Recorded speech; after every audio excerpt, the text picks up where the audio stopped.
On Tuesday, government received an additional 460,000 doses of the Johnson & Johnson COVID-19 vaccine.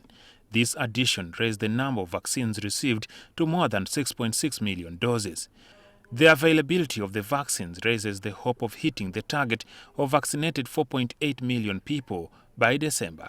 The targets which we set out to vaccinate adequately the priority groups was a minimum of 4.8, and the scientific committee has guided that this number should move to about 7 million, and this is cater for other people who may be outside this target group who have been vaccinated.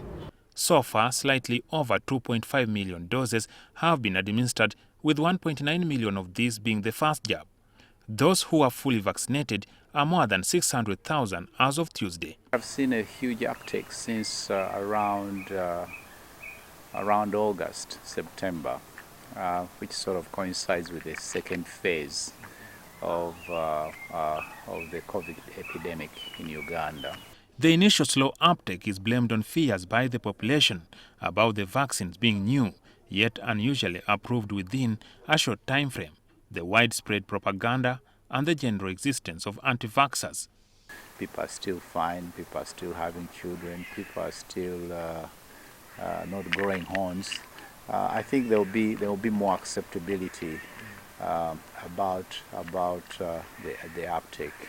However, to prevent the COVID-19 vaccines with a shorter lifespan from expiring, the experts recommend deliberate measures to ramp up the uptake.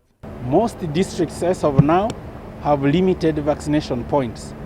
Even with the will to increase those vaccination points, you will find that the number of healthcare workers and other services which are to be continuously provided will limit the extent to which we can reach the communities.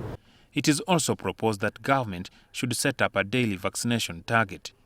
The reason why we couldn't give ourselves those targets early in the epidemic, the vaccines weren't as easily available as they are now. What about the question on voluntary or mandatory vaccination? As you can already see, there are other institutions which consider that they are high risk, and they are already beginning to make vaccination mandatory. And that is the way to go. If you make a requirement when it's not easily accessible, it becomes a little bit difficult for the wananchi. People should be given options. If, for example, if you do not want to be vaccinated, at least you should be able to be tested. Under this shelter is a vaccination center in Kampala, where people get vaccinated from Monday to Friday. We arrived at about 4 in the afternoon, and the health personnel had already left business here. And this is what the experts say must be reviewed by prolonging the working hours and working even up to the weekends if government is to achieve the 4.8 million target by December 2021. Jackson Onyango reporting for NTV.